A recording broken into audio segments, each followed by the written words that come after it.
makinig tayo sa Senate kay Erwin Tulfo, Senator Erwin Tulfo, laban kay Cayetano. Yan, pakinggan natin And today we declare abandonment of responsibility, dereliction of duty, and a blatant disregard of the rules that govern this institution. Because the Senate cannot be made to stop working simply because its presiding officer refuses to leave. Under Rule 14, Section 41, the rules of the Senate President may postpone the holding of the session after consultation with the majority leader and the minority leader. That rule was violated. This is not merely a procedural lapse. It is a direct violation of the rules of the Senate and a serious disrespect for the institution and the Filipino people. Senate President Alan Peter Cayetano should resign as he has shown that he cannot function as the leader of the Senate anymore. Thank you. And today we declare abandonment of responsibility, dereliction of duty, and a blatant disregard of the rules that govern this institution. Because the Senate cannot be made to stop working simply because its presiding officer refuses to leave. Under Rule 14, Section 41, the rules of the Senate President may postpone the holding of the session after consultation with the majority leader and the minority leader. That rule was violated. This is not merely a procedural lapse. It is a direct violation of the rules of the Senate and a serious disrespect for the institution and the Filipino people. Senate President Alan Peter Cayetano should resign as he has shown that he cannot function as the leader of the Senate anymore. Thank you. So, makinig pa tayo ng ibang tungkol kay Cayetano at saka kay Erwin Tulfo. Ito kay Sorecto, Atty. po ito. Mga kabunyog, mga kababayan, magandang araw po sa inyong lahat. Welcome po sa isang namang episode ng ating Kape at Kwentuhan. O mga kabunyog, tulad ng sinasabi ko, hanggat si Cayetano ang Pangulo ng Senado, wala, magulo yan. At bawat araw niyan, bawat araw, at lalo pa sa susunod na mga araw, hindi huhupa ang gulo na yan. Lalo yung madadagdagan, lalo yung titindi. Kaya sa katunayan, ngayong araw, mainit na naman lalo ang sitwasyon sa Senado. At ito na, umabot na sa punto na nananawagan na ang minorya ng Senado na bumitiw na bilang Senate President si Cayetano. Nagre-resign na ni Tulfo. Kasi nga, irresponsibleng leader nga naman ito si Cayetano. Akala mo, budang galing. Ang gagaling-galingan. Matako sa posisyon. Naalala niyo nung araw sa Kongreso, si kongresista siya, ayaw nyo ibigay kay Alan Lord, yung kalahati. Ganyan katakaw. Sa pwesto, posisyon, si Cayetano. Apo, nakakadismay yung ganyan, di ba? Na matakaw. Responsable, kamo pa, hindi na siya pumasok. Ano ba po? Sinamahan niya pa sa krami si Jinggoy. Ano bang papel niya? Gusto niya itang ipagkita na talagang dikit na dikit siya. Pero wala rin. Wala rin siya nagawa siya. Hindi siya umubra kay John Dick Remulla. Hindi siya umubra. Sabi John Dick, hindi na pwede yan. Asahan mo na rin Miranda Rights, sabi niya sa CILG. Criminal investigation, yung binasa siyang Mag-resign na si Cayetano. Yan mga kabunyog, mga kababayan. Si Kabunyog Ernesto Gomez, sabi niya, I liked it first again. Yan, salamat Kabunyog Ernesto Gomez. Yan. Una siya sa ating viewer. Ayan, si Kabunyog Emmanuel Zamora Akinan Jr. Shout out sa iyo, Kabunyog. Nakadoble ka tayo ganina. Sa ating ding mga viewers sa Facebook, si Denny Chan, si Kabunyog Noel Rio Blaso, Kabunyog Lilia Tangueco, si Perino Santander, kay Ruel Floro at sa kanyang misis, kay May Olvina DP, Eva Ribusora, kumusta po kayo? Eliza Kate Afroylan, Arnel Tabo Gonzales, Maraming bati-bati pa. si Rapi Tulpo. Bihira magsalita yan. Pero ngayon, napuno na talaga si Rapi Tulpo, naghamon na eh. Hinamon na si Cayetano. Hinamon na si Cayetano. Pero sinagot din siya ni Cayetano kaagad. Siyempre, laging nakahanda ang Facebook ni Cayetano. Halos oras-oras, nagbablog, nagla-live. Pero sa totoo lang, baka humantong ito sa mga pag-aresto, mga kabunyo. Ano yan Constitution yan. Nakalagay yan sa Constitution. Pwedeng gamitin ang mga pag-aresto. Ano yan? Palungkot kung humantong tayo sa ganyan. Hindi dapat. Kaya lang wala kung talagang matigas ang ulo nito ni Cayetano, mga kabunyog, baka humantong yan sa mga pag-aresto. Papaliwanag ko mamaya yan. So, sa ngayon, ang latest na na balita, dahil ngayong araw, ikalawang araw nang hindi uma-attend sa session ang mga mayorya ng Senado. Yung grupo ni Cayetano, ang natitira sa kanila 11, 13 sila. Kaya lang siyempre nagtatago si Bato. Siyempre nakakulong na si Jinggoy. So 11 na lang sila. Ngayon itong 11 na ito, sumusunod talaga sa instruksyon ni Cayetano na huwag umattend sa session ng plenaryo. Yung minorya nandun, 11, perfect attendance sila. Pero yung mayorya kahit isa, walang nagpapakita. Ngayon, kahapon,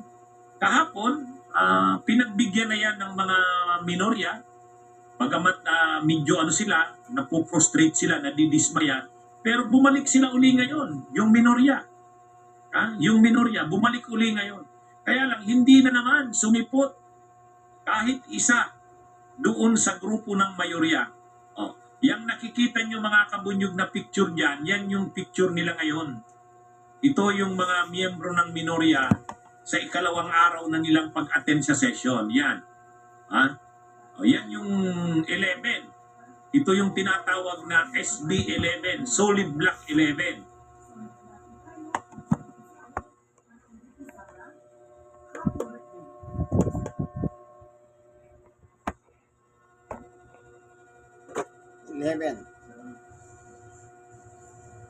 Lang pag-attend sa session. Yan. Yan yung 11. Ito yung tinatawag na SB 11, Solid Block 11. Actually, dati pinag-aano nila, sinasabi nila si Lito Lapid. Ito yung tinatawag na SB 11, Solid Block 11. Actually, dati pinag-aano nila, sinasabi nila si Lito Lapid, kanila na daw. Pero tingnan nyo si Lito Lapid, nandyan sa kanan. Yan si Lito Lapid, nasa pinakakanan. Isa-isahin natin yung SB 11 o Solid Block 11. Lapid, JBR Sito, Kiko Pangilinan, yung mula sa kanan.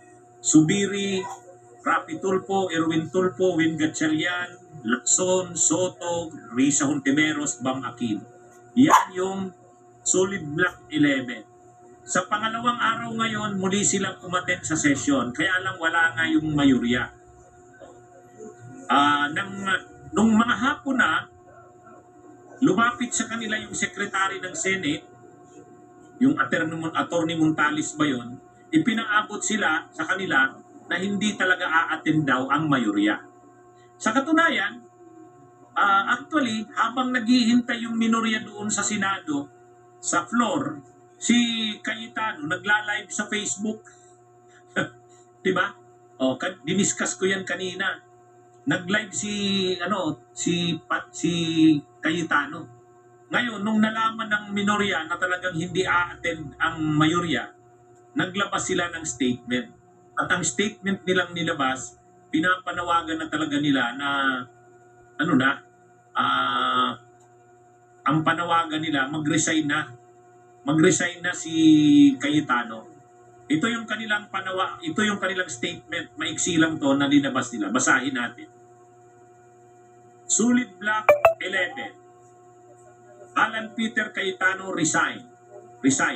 What happened today was a clear abandonment of responsibility, a dereliction of duty, and a blatant disregard of the rules that govern this institution. Because the Senate cannot be made to stop working simply because its presiding officer refuses to lead. Under Rule 14, Section 41 of the Rules of the Senate President may postpone the holding of the session after consultation with the majority leader and the minority leader. That rule was violated. This is not merely a procedural lapse. It is a direct violation of the rules of the Senate and a serious disrespect for the institution and the Filipino people. Senate President Alan Peter Cayetano should resign as he has shown that he cannot function as the leader of the Senate. O yan mga kabunyog dito sa statement na ito ng minorya, ngayong araw lang po yan linabas. Kumbaga, 2 beses na kasi, 2 araw nang hindi uma-attend yung mayorya sa session. At dito, binanggit na ng minorya na ang ginagawa ni Cayetano ay dereliction of duty. Dereliction of duty na ito. At hindi na ito simple, itong mga ginagawang ito. Ano na ito? Abandonment of responsibility, dereliction of duty. Kumbaga, ang responsibilidad niya kasi bilang Senate President ay siguraduhin na may session ang Senado. Kaya dapat siya ang nagtitiyak na matuloy ang session. Ngayon, kung may planong hindi matuloy ang session, kakausapin niya ang majority floor leader at ang minority floor leader. Yan yung nakalagay sa rules ng Senate. Hindi yan sinusunod ni Cayetano sa ngayon. Kaya itong si Cayetano, wala nang kinikilalang rules. Yan ang Kaya, nagdeklara na ngayon, dati kasi, ang nananawagan ng pag-resign ng Cayetano, tayong mamamayan, nananawagan tayo, mag-resign na si Cayetano. Pero yung kapwa niya senador, hindi pa umabot sa puntong nananawagan silang mag-resign na si Cayetano. Ngayon lang na araw. Kaya, mga kabunyog, itong pangyayari ngayong hapon, significant ito kasi tayo at saka ang mga iba-ibang grupo at sectors nananawagan na mag-resign si Cayetano noong pang nakaraang mga araw. Pero ang pagkakaiba ngayon, mga kasamahan niya na mismo sa Senado ang nananawagan na mag-resign na siya bilang Senate President. Hindi na siya karapat-dapat maging Senate President. Yan ang panawagan ng minorya ng Senado. Kaya ito mga kabunyog, seryosong bagay na ito. Kasi ibig sabihin yung mga kapwa niya senador na kabilang sa minorya, pinapanawagan na ang pag-resign niya. So, ito mga kabunyog, medyo ito kasi sobra naman kasi na ang ginagawa ni Cayetano.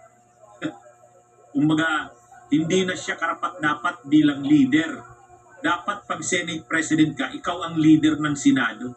Paano ka magiging leader na ikaw mismo ang hindi na sumusunod sa rules? Nakalagay naman sa rules, pwedeng isuspend na wag mag-session. Pero mag-uusap yung majority floor leader sa minority floor leader. Hindi niya ginawa yan. At 2 araw na, marami na, napapabayaan na ang trabaho ng Senado. So, yan na, mga kabunyog. Sa katunayan, ang minority leader po, Lacson, si Lacson po ang minority leader. Doon sa grupo ni Cayetano, si Joel Villanueva. Siya po. Wala namang pag-uusap sa pagitan nilang dalawa eh. Kaya ang gusto ni Cayetano, manatili siya kasi hanggang bukas na lang ang sesyon eh. Pag hindi dumating bukas, sa July na po ang huling pasok. Tagal, di ba? Pero pagdating ng July, siyempre, kung hindi siya nag-resign, siya pa rin ang uupo bilang SP ng Senado. Kaya gusto ng mga taong bayan na sinasabi ni Cabonyog, should be resigned. Kaya na sinabi ni Tulfo. Okay, makinig tayo. Ayan. At 2 araw na, marami na napapabayaan na ang trabaho ng Senado. So, yan na, mga kabunyog. Sa katunayan, ang isang pangyayari dito, si Rapi Tulfo na puno na kay Cayetano. Si Rapi Tulfo. Ano yan eh, si Rapi Tulfo, tahimik yan. Hindi masyado yung nag-ano. Pero ngayon, galit. Galit si Rapi Tulfo. Mga kabunyog. Kaya, hinamon na ngayon ni Rapi Tulfo si Cayetano. Ang hamon ni Rapi Tulfo ay ito. Ayan o. Hinahamon ko si Alan Peter Cayetano, sabi yan ni Rapi Tulfo. Kung matapang ka, pumunta ka dito bukas. Otherwise, duwag ka. Yun. Yan mga kabunyog. Talagang ano na rin, kumbaga napuno na ang salok. Hindi naman ganyan yan si Rapi Tulfo, diba? Bihira lang yan magsalita dyan, bihira lang yan magalit. Sa programa niya sa TV o sa radyo, sa live stream niya, oo. Pero sa Senado, hindi masyado yan nagsasalita. Pero ngayon, napuno na si Rapi Tulfo eh. Kumbaga, ano na ito mga kabunyog? Ang hamon niya, sabi ni Rapi Tulfo, kung matapang daw si Cayetano, magpakita na bukas. Pangatlong araw na yan. Pangatlong araw na yan bukas. Kung matapang daw magpakita. Kung hindi pa daw magpapakita bukas, duwag si Cayetano. Yan yung yan mga kabunyog ang hamon ni Rapi Tulfo. Actually, yung mga members ng minority, yung mga dating hindi nagsasalita, kanina nagsalita na eh. Kasi humarap sila sa press con eh. Humarap sila sa media, nakatayo lang sila. Humarap sila sa media. Pero yung mga yung mga tahimik, katulad ni Bam Aquino, si Bam Aquino hindi naman bumabanat. Hindi bumabanat si Bam Aquino sa ganyang mga issue kasi si Bam Aquino eh, parang ayaw niya ng mga away-away. Pero kanina nagsalita na rin si Bam Aquino eh. Sabi niya, tapusin na natin to. Ano na tayo? Magtrabaho na tayo. Pumasok na kayo bukas. Actually, ang ina-address ni Bam Aquino kanina, nagsalita, sabi ni Bam Aquino, pakiusap lang sa mga kapwa ko senador, sabi niya, pumasok na kayo bukas. Kasi na tayo eh, wala na tayong nagagawa. Actually, tama yung panawagan na yan ni Bam Aquino. Kasi yan eh, actually hindi na lang si Cayetano yung pinapanawagan niya doon. Yung mga senador na tulad nila, nila Villar, nila Loren Legarda, nila Chis Escudero, kung may natitira pa silang katinuan, bakit nila sinusunod ang order sa kanila, ang instructions sa kanila ni Cayetano na nakakasira na sa reputasyon ng Senado, sirang-sira na.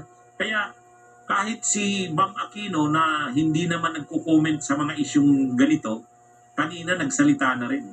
Sabi niya, pakiusap naman sa mga kapwa ko senador. Ano na tayo? Mag-session na tayo bukas.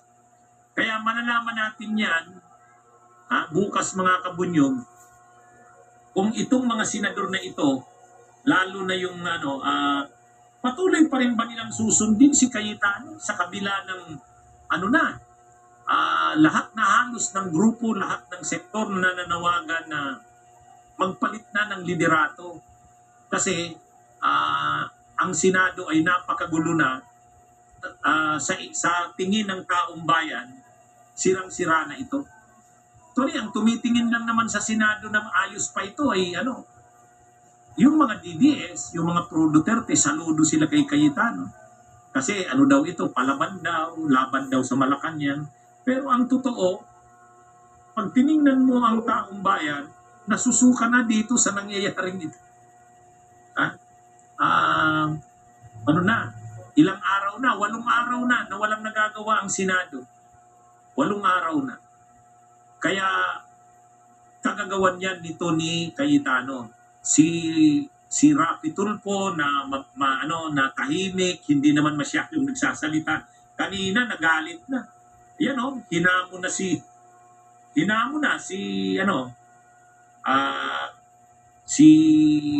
Cayetano, hinamo ni Tulfo. Kung matapang ka, pumunta ka bukas. Otherwise, luwag ka. So hanggang dito na muna, no?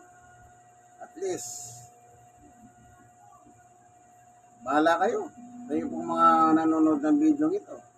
Wala tayong political color. Pero isa lang masasabi ko, taxpayer ako, masakit. Nagbabayad tayo ng tax. Pero, yung mga binabayaran natin, may yabang pa.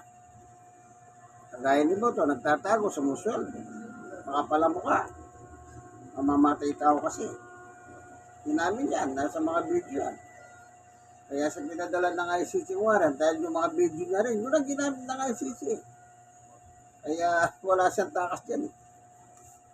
Kahit anong gawin niya. Sige. Nalangin po kayo ng gusto kasi mainit ang panahon. Mainit pang bakbaka sa Senado sa araw na ito. Kaibigan, yes, Brother Man Bautista, God bless. Bye.